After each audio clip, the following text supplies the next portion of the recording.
आज शुरू करते हैं महिलाओं के उद्यम के निर्धारित तत्वों के बारे में। अगर आपने पिछली वीडियो नहीं देखी हुई है तो आप देख लेना, ताकि आपको कोई भी हर चीज़ आपको अच्छे से समझ में आती रहे। तो शुरू करते हैं। महिलाओं के उद्यम को निर्धारित, उद्यम मतलब होता है जो भी कार्य है महिलाओं से रिलेटेड, या और भी कार्य जो नौकरियों के बारे में बात की जा रही है। तो महिलाओं के उद्यम को निर्धारित करने वाले विभिन्न कारक हैं। इन्हें दो प्रमुख शीर्षकों के अंतर्गत लिया जा सकता है: संरचनात्मक कारक और समाज सांस्कृतिक कारक। इस भाग में इन कारकों का विस्तृत विवेचन किया जाएगा, मतलब अच्छे से पढ़ा जाएगा। आइए संरचनात्मक कारकों से इनका प्रारंभ करें। तो संरचनात्मक कार्य क्या है ये भी जानेंगे हम। आप चिंता मत कीजिए, आराम सुनते रहिए। महिलाओं के उद्यम को निर्धारित करने वाले संरचनात्मक परिवर्तन घटकों में प्रमुख हैं। फर्स्ट की बात की जाए, परिवार, जाति, वर्ग और समुदाय। ये बहुत ज़्यादा महत्वपूर्ण होते हैं किसी भी कार्य के लिए। महिलाओं के जो भी कार्य होते हैं, ये परिवार, बहुत बड़ी भूमिका होती है परिवार की, जाति, वर्ग और समुदाय की। क्षेत्रीय विविधता, श्रम बाजार, पर्यावरण में नकारात्मक परिवर्तन। पहले जानते हैं परिवार, जाति, वर्ग और समुदाय के बारे में। हमारे सामाजिक संरचना में जाति, वर्ग और समुदाय पर आधारित असमानताएं हैं, और महिलाओं के उद्यमों की भूमिका पर इनका महत्वपूर्ण प्रभाव पड़ता है। जो भी महिलाओं के कार्य हैं, उन पे कहीं ना कहीं परिवार पर और समाज पर बहुत ज़्यादा प्रभाव पड़ता है।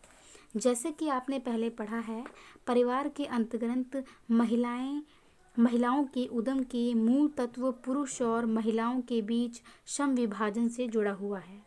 भूमिका के तहत कार्यविधियों को सीखना न केवल परिवारों की सीमाओं में होता है, बल्कि इस संसार रूपी स्कूल में भी सीखा जाता है।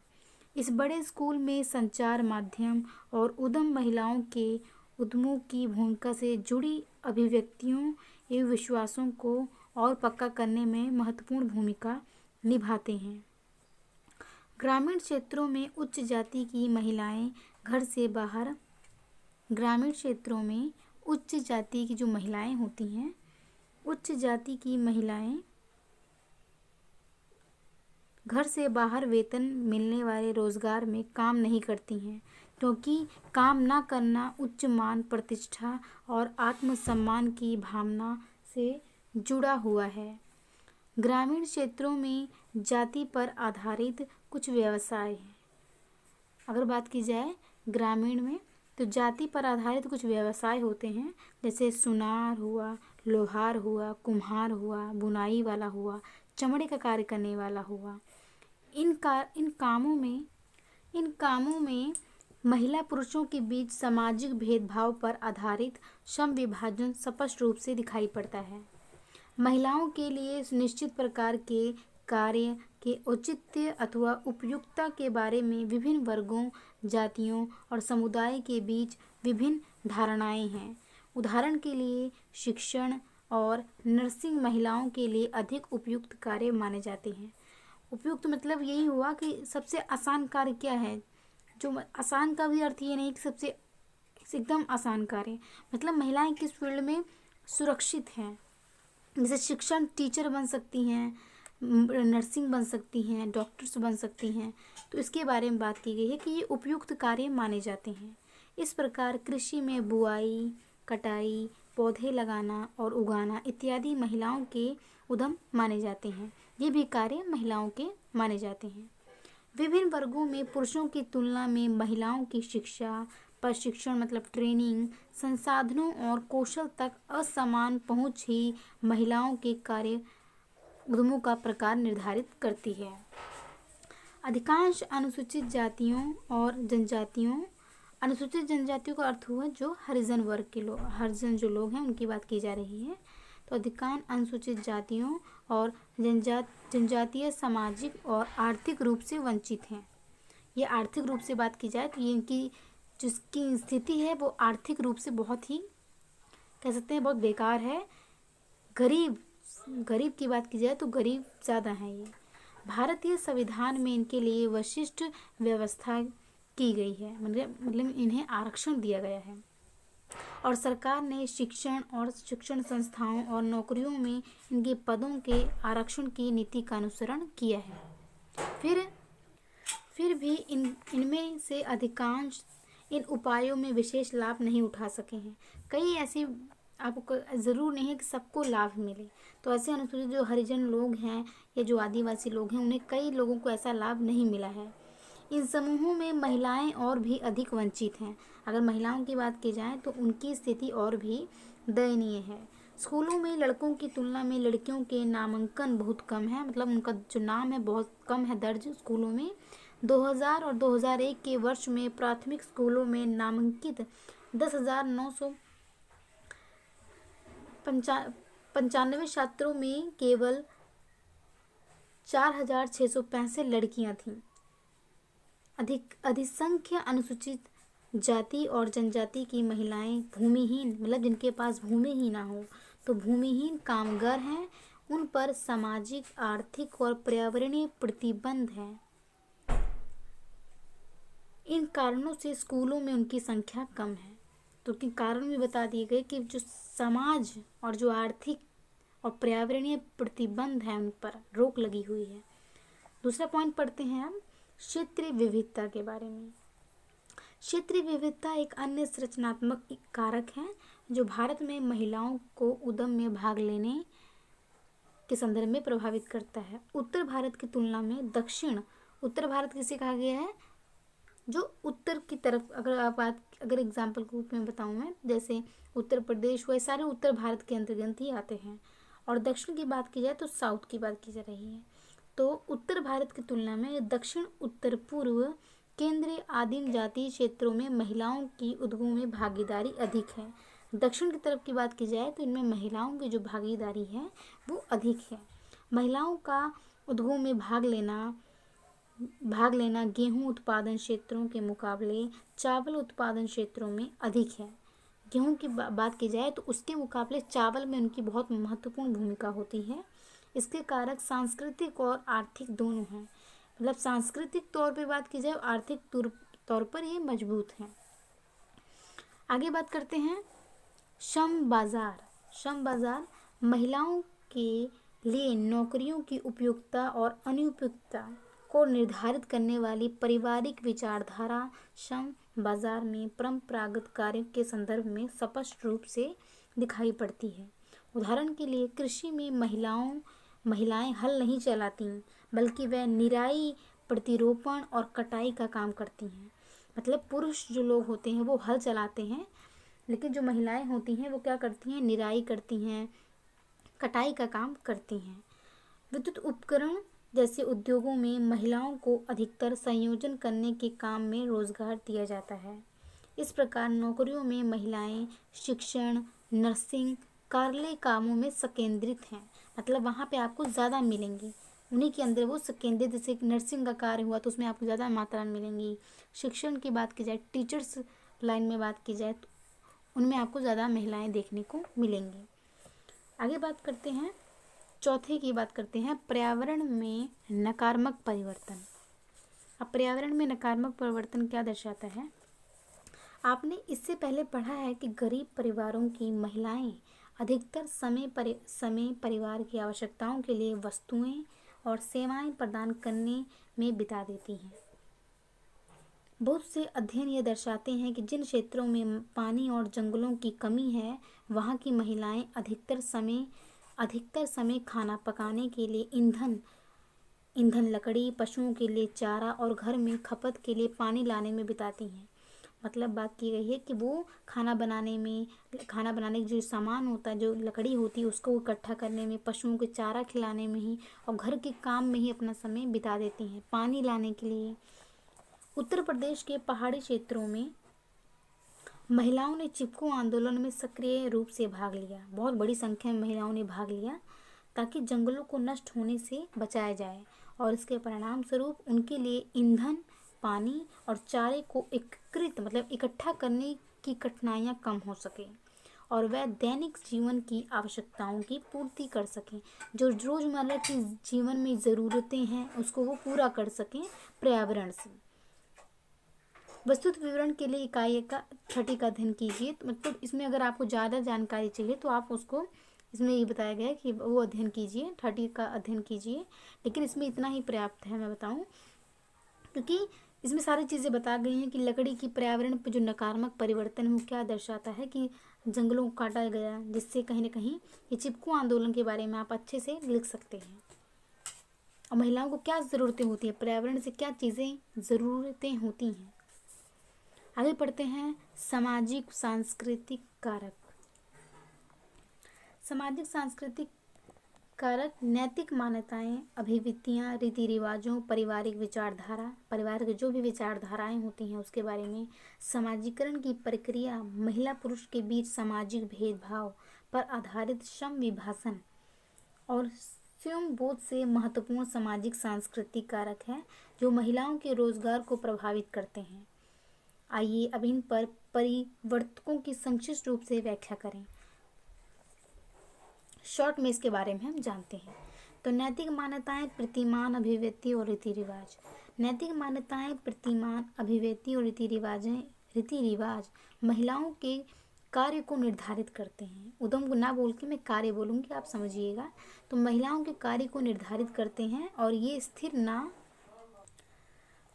होकर समय और स्थान के अनुसार बदलते रहते हैं। पुरुषों के मुकाबले महिलाओं के कार्यों पर इनका अधिक नियंत्रण होता है। मतलब इतना पुरुषों पर इतना नियंत्रण नहीं होता है, लेकिन महिलाओं पर अधिक नियंत्रण होता है। उदाहरण के लिए कृषि विकास ने ग्रामीण के जीवन यापन की प्रणाली में महत्वपूर्ण परिवर्तन किए हैं। बहुत से कृषि विकसित क्षेत्रों में कुछ जाति समूह के बीच उद्यम के कार्यों के प्रति नैतिक मान्यताओं और अभिव्यक्तियों को इन परिवर्तनों ने बदल दिया है। फलस्वरूप इन जाति समूह के बीच महिलाओं को कृषि क्रियाकलाप में, कृषि कार्यों में पहले से भी अधिक शारीरिक श्रम करना पड़ता है। शारीरिक रूप से फिजिकली उन्हें मेहनत करनी पड़ती है कृषि कार्य में। दूसरी ओर संस्कृतिकरण की प्रक्रिया ने आगे बढ़ रहे परिवारों में महिलाओं को शारीरिक श्रम से दूर कर दिया है। नैतिक मान्यताओं, मनोवृत्तियों और प्रतिमानों में बदलाव के अंतर्गत महिलाओं के कार्यों को विद्यमान सामाजिक रीति रिवाज भी प्रभावित करते हैं। उदाहरण के लिए पर्दा प्रथा महिलाओं की गतिविधि और उनके कार्यों की संरचना पर प्रतिबंध लगाती है। इसका अर्थ यही हुआ कि जो भी कार्य हैं, जो भी रीति रिवाज हैं, वो महिलाओं पर बहुत ज़्यादा प्रभाव डालते हैं। एग्जाम्पल के रूप में इन्होंने पर्दा प्रथा दी है कि कोई भी कार्य, उन्होंने पहली बात तो उन्हें पर्दा रखा है कि उन्हें पर्दा की प्रथा को मानना पड़ेगा, और कोई वैसा काम होगा तो वे कर नहीं सकती हैं। तो कहीं ना कहीं ये समाज भी निर्धारित कर देता है। तो महिलाओं की गतिविधि और उनके कार्य की संरचना पर प्रतिबंध लगाती है, उन पर रोक लगाती है।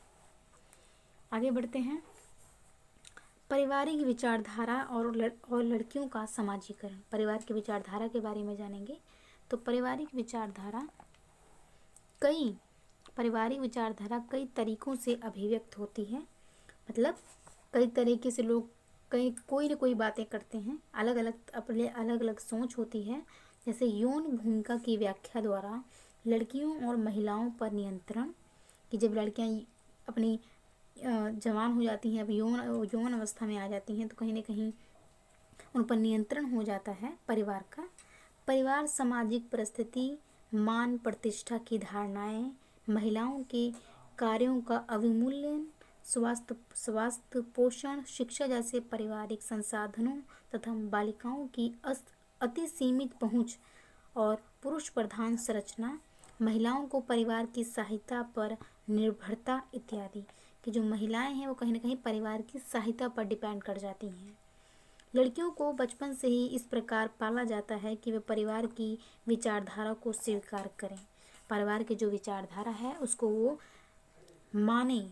परंपरागत सामाजिक अलगाव, स्टार्टिंग से जो हमारी परंपरागत की बात की गई है, परंपरागत सामाजिक अलगाव प्रक्रिया महिला पुरुष के बीच सामाजिक भेदभाव की जमी हुई धारणाओं से लड़कियों को परिचित कराती है कि ऐसा नहीं, ऐसा करना चाहिए। तो कहीं ना कहीं जो परंपरागत विचारधारा है वो कहीं ना कहीं लड़कियों पर थोपा जाता है। इससे न केवल महिलाओं के कार्य प्रभावित होते हैं, बल्कि महिलाओं को स्वयं बोध की भावनाएं और भूमिगत प्रत्याशाएं भी निर्धारित होती है।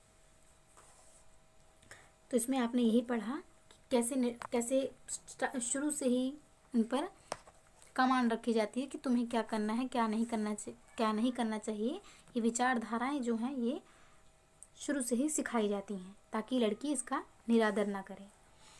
आगे बढ़ते हैं। महिला पुरुष के बीच सामाजिक भेदभाव पर आधारित श्रम विभाजन। महिलाओं द्वारा किए जाने वाले कार्यों के स्वरूप को महिला पुरुष के बीच सामाजिक भेदभाव पर आधारित श्रम विभाजन परिभाषित करता है। जो कार्य है वो डिपेंड करता है, वो परिभाषित करता है। इस प्रकार का श्रम विभाजन उन पर कार्यों की भेदभाव पूर्ण मान्यताएं भी थोपता है। निम्न वेतन मतलब कम वेतन, निम्न वेतन वाले कार्यों में, निम्न वेतन मतलब कम सैलरी होना, निम्न वेतन वाले कार्यों में महिला कामगारों के अधिक संकेंद्रण का ये महत्वपूर्ण कारक है। आगे बढ़ते हैं। कार्य चुनाव में आत्मबोध की आवश्यकता और अनिवार्यता। किसी भी कार्य चुनाव में महिला पुरुष के बीच सामाजिक भेदभाव पर आधारित भूमिका की विचारधारा को महिलाएं आत्मसात करती हैं, मानती हैं। शिक्षा, आय अर्जन और परिवार की परिस्थिति और उनके परिवार के प्रति आर्थिक योगदान की महत्ता से जुड़े संबंधों से कार्य के प्रति उनका आत्मबोध और अभिव्यक्ति उपजते हैं। मध्यवर्गीय महिलाओं, जो मध्यम वर्ग की महिलाएं हैं, मध्यवर्गीय महिलाओं के सफेदपोश रोजगार में और उच्चतर व्यवसायों में कार्यरत महिलाओं के कार्यों अथवा रोजगार का अर्थ फैक्ट्री में काम करने वाली मजदूर या घरों में काम करने वाली महिलाओं या कृषकों कामगारों के लिए काम के अर्थ से भिन्न होता है।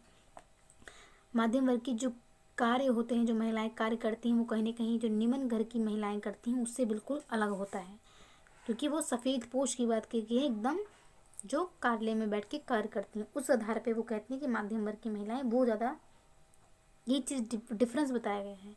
ये स्पष्ट है कि कार्य करने की मनोवृत्ति में अंतर होता है। ये अंतर इस बात पर निर्भर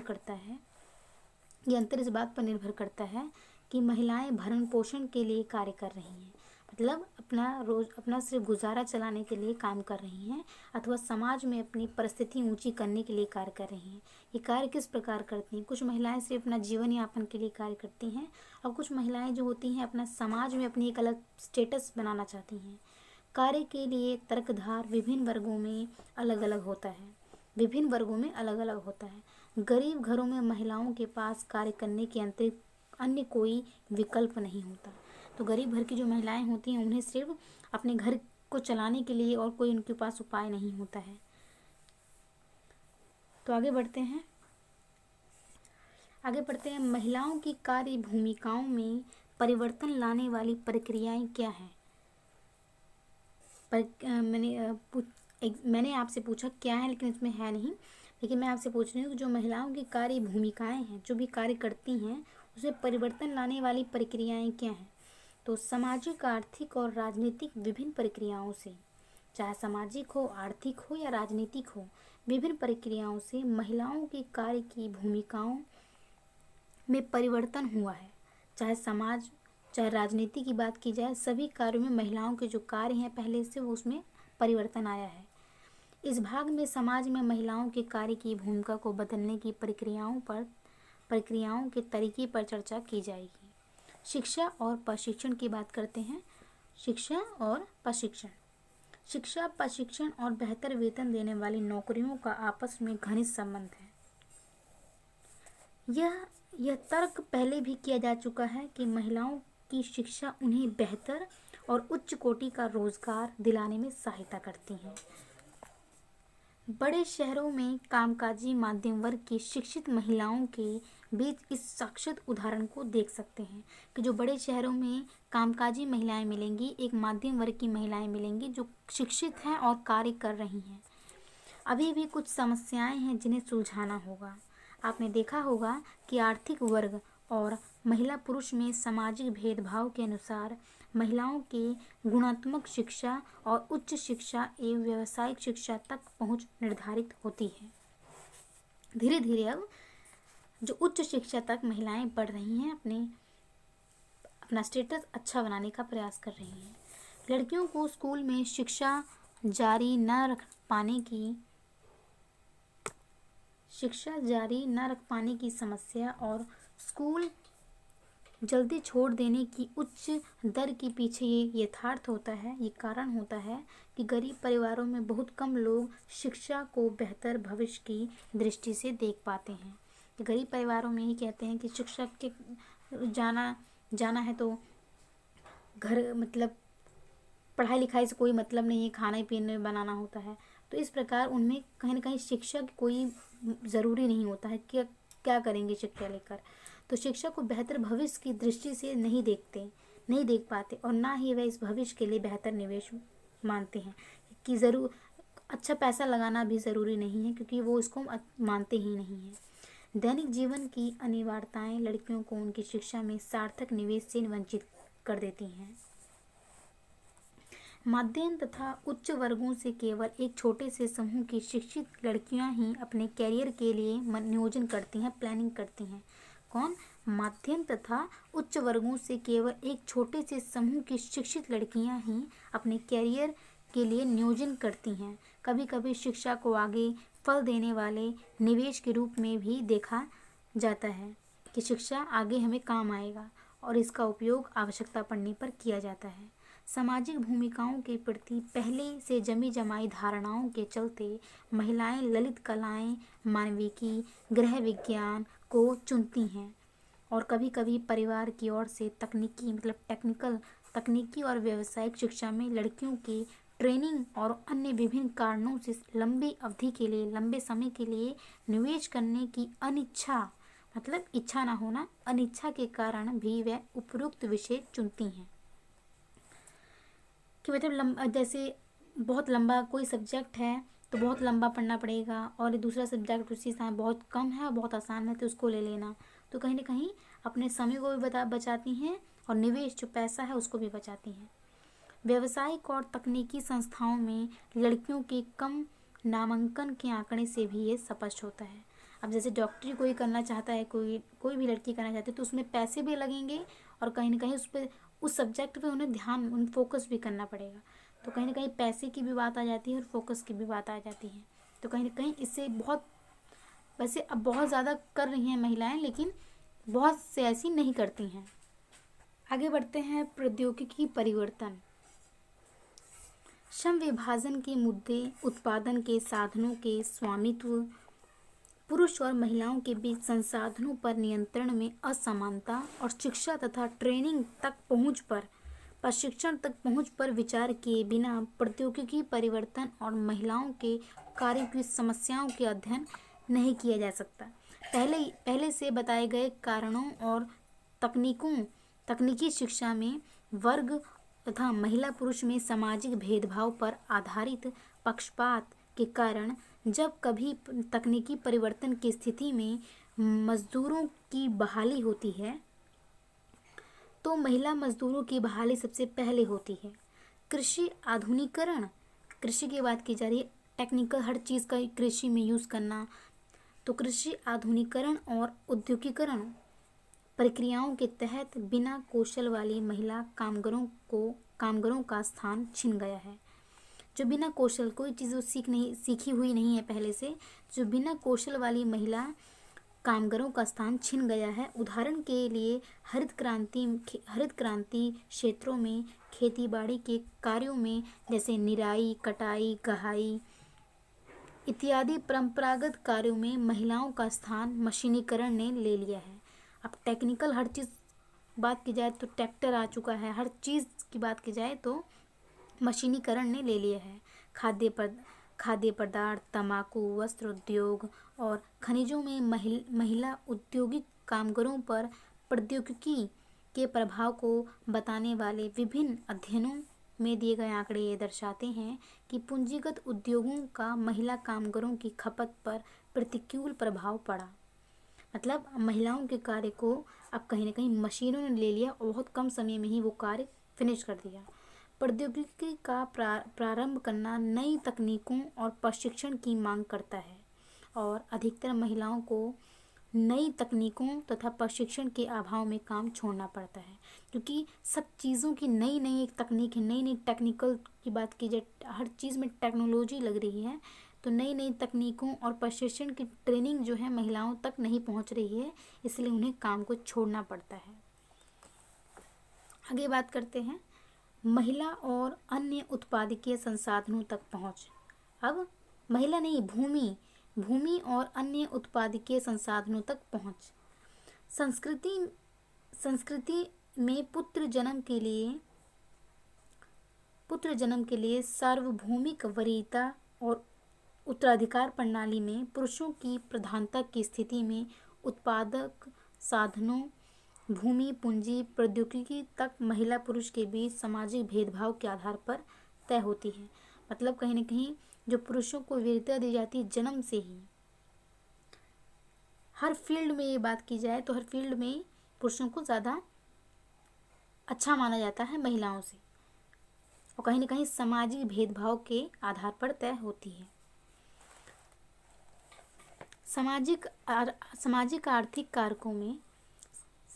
आर्थिक कारकों के संयोजन से संसाधनों तक महिलाओं की पहुंच निर्धारित होती है। इसके अतिरिक्त उनकी उपार्जन के अवसरों को बढ़ाने वाले प्रौद्योगिकी और कौशल विकास तथा ऋण तक उनकी पहुंच में आने वाली रुकावटों को भी ये कारक मजबूती प्रदान करते हैं। उदाहरण के लिए महिलाओं की भूमि तक पहुंच बहुत कम है। अधिकांश भूमि पर परिवार के पुरुषों का स्वामित्व है। उनका एक तरह से बात की जाए तो उनका राज चलता है पुरुषों का, खेती बाड़ी में भी। अंततः प्रौद्योगिकी जानकारी में प्रशिक्षण तथा संस्थागत ऋण की विकास संस्थाओं द्वारा स्वीकृति घर के पुरुष सदस्यों के नाम से ही दिए जाते हैं। इस प्रकार उत्पादक साधनों से वंचित महिलाएं पुरुष पर निर्भर होती हैं। फिर भी इस समस्या का रूप विभिन्न वर्गों में भिन्न भिन्न प्रकार का होता है।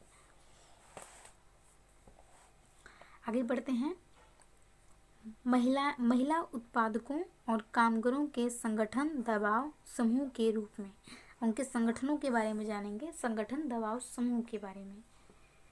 असंगठित क्षेत्रों की बात नहीं कर रहे हैं। असंगठित जो जैसे कोई भी बाहर महिलाएं काम करती हैं, उनका वेतन कोई निश्चित नहीं होता है, उनको कोई भी लाभ नहीं मिलता है।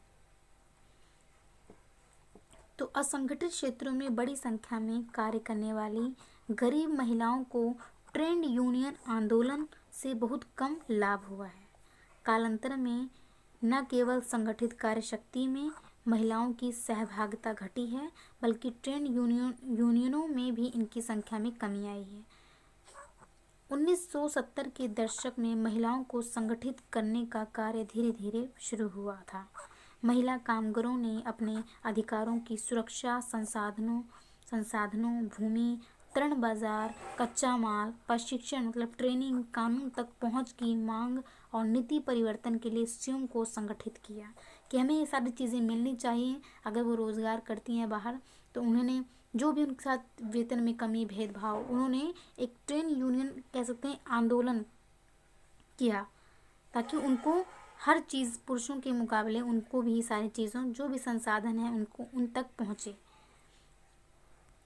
आगे बढ़ते हैं। विहित प्रक्रियाएं और राज्य नीतियाँ, इसके जानते हैं।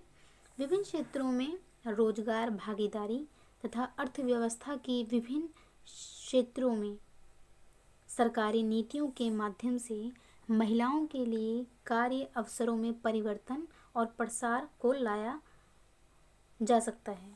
उदाहरण के लिए महिला डॉक्टरों,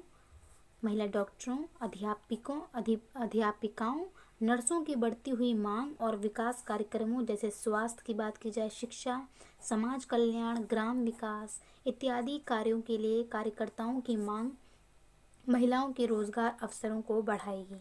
इस प्रकार उद्योगों की अवस्थिति, लोकेशन और उन्नति और हस्तकला, हाथों से जो भी चीज़ें बनाई जाती हैं, हस्तकला, हथकरघा, डेयरी, मछली पालन इत्यादि को आत्मनिर्भर बनाने के लिए कर्जे ऋण की सहायता महिलाओं के लिए विस्तृत कार्य अवसर उत्पन्न कर रही है कि महिलाएं अब कर्ज लेकर अपने कार्य को कर सकती हैं।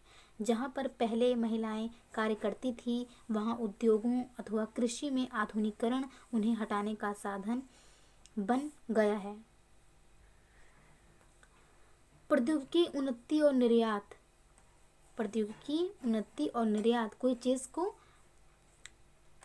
भेजना, निर्यात को बढ़ावा और गहन अथवा गहन पूंजीगत उद्योग धंधों पर आधारित आर्थिक विकास नीतियों ने कारखाना क्षेत्र में महिला कामगारों के लिए गंभीर उलझनें पैदा की हैं, क्योंकि महिलाओं के पास प्रशिक्षण के उचित अवसर नहीं है। मतलब ट्रेनिंग की बात की जाए तो महिलाओं के पास उचित तौर पर उनके पास ट्रेनिंग नहीं है, इसलिए कहीं ना कहीं समस्याएं जो हैं, उलझनें कहीं ना कहीं गंभीर हो जाती हैं। महिला पुरुष के बीच सामाजिक भेदभाव पर आधारित श्रम विभाजन, घरेलू कार्य, संसाधनों तक पहुंच, शिक्षा और कौशल विकास और उनकी आर्थिक भूमिका के और महिलाओं के कार्यों के बीच अंत संबंधों को इन पतित सामाजिक प्रक्रियाओं के अंतर्गत ही देखना होगा। सभी कामकाजी महिलाएं कार्य के दोहरे बोझ को ढो रही हैं। इसका अर्थ है कि वे बाहर भी कार्य करती हैं और घर पर भी जाकर वो कार्य करना पड़ता है। तो दोहरे का अर्थ यही हुआ कि दोनों तरफ उन्हें कार्य करना पड़ रहा है। फिर भी पारिवारिक देखभाल में लगा महिलाओं का कार्य अदृश्य, मतलब देखा न जाना, जिसे कह सकते हैं बिना देखे हुए, अदृश्य और अनदेखा ही रह जाता है तथा इनकी गिनती कार्यों में नहीं की जाती। गरीब घरों में जीवन यापन का कार्य और आर्थिक क्रियाकलापों के बीच बहुत कम अंतर है और मोटे तौर पर यह आत्मपरण निर्णय का विषय है।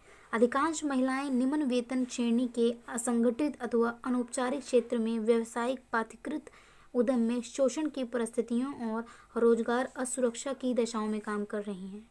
इसका अर्थ यही हुआ कि उनका वेतन बहुत कम है, असंगठित क्षेत्रों में कार्य कर रही हैं। असुरक्षा की स्थिति में वो काम कर रही हैं, जहाँ सुरक्षा की कोई गारंटी नहीं है। असुरक्षा की दिशाओं में काम कर रही हैं। मध्यम वर्ग और उच्च वर्ग की शिक्षित कामकाजी महिलाओं का एक छोटा सा वर्ग ही फैलती हुई शिक्षा और रोजगार के अवसरों से लाभ उठा पाया है। कौन? शिक्षित महिलाएं ही। अधिकांश कामकाजी महिलाएं प्रत्यक्ष अथवा अप्रत्यक्ष, एकदम डायरेक्ट की बात की जाए, इनडायरेक्ट, तो प्रत्यक्ष अथवा अप्रत्यक्ष भेदभाव का भिन्न भिन्न मात्रा में सामना कर रही हैं। कोई कह सकते हैं हर फील्ड में अलग अलग बात की जाए तो उसमें प्रत्यक्ष की और अप्रत्यक्ष दोनों में कहीं ना कहीं उनमें भेदभाव होता है। महिला पुरुष के बीच सामाजिक भेदभाव पर आधारित श्रम विभाजन और सांस्कृतिक कारकों के कारण भी महिलाएं विभिन्न प्रकार के नियंत्रणों को बर्दाश्त कर रही हैं। पिता सत्तात्मक परिवारों में, जिसमें पिता की चलती हो सिर्फ, तो पिता सत्तात्मक परिवारों में शिक्षा, व्यावसायिक प्रशिक्षण और विधि नौकरियों के अवसरों में महिला पुरुषों के बीच सामाजिक भेदभाव पर आधारित असमानताएं दृष्टिगोचर होती हैं और ये असमानताएं महिलाओं के सामने मौजूद विकल्पों को कम करती हैं। श्रम बाजार भेदभाव कुछ हद तक इन विभिन्नताओं को दर्शाते हैं, जो कि स्वयं भी परिवार के अंतर्गत भेदभाव का परिणाम होते हैं। भारत सरकार ने वर्ष 2001 को महिला सशक्तिकरण वर्ष घोषित किया है। कब? 2001 को, जिसमें ये वादा किया गया था कि महिलाओं को राष्ट्र के सामाजिक, राजनीतिक और आर्थिक जीवन में अपना सही स्थान मिल जाएगा। कहाँ पे? समाज में भी, राजनीति में भी और आर्थिक में भी सही स्थान मिल जाएगा। साथ में संसाधनों का समान वितरण, कोई भी चीज़ है उनको समान तौर पर उनको मिलेगा, समान वितरण तथा न्यायपूर्वक सामाजिक व्यवस्था भी प्राप्त होंगी। परंतु सरकार के इस वादे के विपरीत उल्टा अधिक से अधिक महिलाएं श्रम बाजार की ओर ढकेली जा रही हैं, खास तौर पर असंगठित क्षेत्र में, जहां कोई भी सुरक्षा की गारंटी नहीं है, जहां शोषण ही शोषण है और श्रम संरक्षण का अभाव है। 1991 में सरकार द्वारा अपनाई गई संरचनात्मक समाकल्प नीति स्ट्रक्चरल एडजस्टमेंट पॉलिसी के तहत भारतीय अर्थव्यवस्था में खुलापन लाया गया तथा अंतर्राष्ट्रीय प्रतियोगिता को बढ़ावा दिया गया। अन्य नीतिगत परिवर्तनों के साथ साथ सरकारी उपक्रमों का निजीकरण, रुपयों के मूल्य में गिरावट, रियायतों का खात्मा तथा सामाजिक परियोजनाओं में धनराशि की कटौती भी इसमें शामिल थी। निजीकरण तथा निर्यात केंद्रित उत्पादनों के कारण बेरोजगारी बढ़ गई है। किसके कारण? निजीकरण और निर्यात केंद्रित उत्पादनों के कारण बेरोजगारी बढ़ गई है। इसका सबसे गहरा प्रभाव महिलाओं पर हुआ है। महिलाओं को सबसे पहले नौकरी से हटाया जाता है और महिलाओं के लिए वापस संगठित क्षेत्र में काम करना बहुत कठिन होता है। इस परिवेश में बहुत सी महिलाएं असंगठित क्षेत्र में प्रवेश कर रही हैं, जहाँ कोई भी सुरक्षा गारंटी उन्हें नहीं मिलती, जहाँ शोषण, श्रम कानूनों का उल्लंघन तथा स्वास्थ्य संबंधित खतरे आम बातें हैं। स्वास्थ्य संबंधित जो खतरे हैं वो आम बातें हैं। तो आपने ये पढ़ा, समझ में आया होगा और हमारा ये चैप्टर कंप्लीट होता है। तो आज के लिए इतना ही रखते हैं। Thank you so much. और जिन स्टूडेंट को ये ज़रूरत है उन तक ज़रूर पहुंचाइए। मेरा बस यही मानना है कि उन सभी स्टूडेंट तक पहुंचे जिनका भी ये विषय है, जिनका भी ये ESO जो विषय है, 112 जो विषय है, उन तक ये पहुंचे। तो आज के लिए इतना ही। Thank you so much.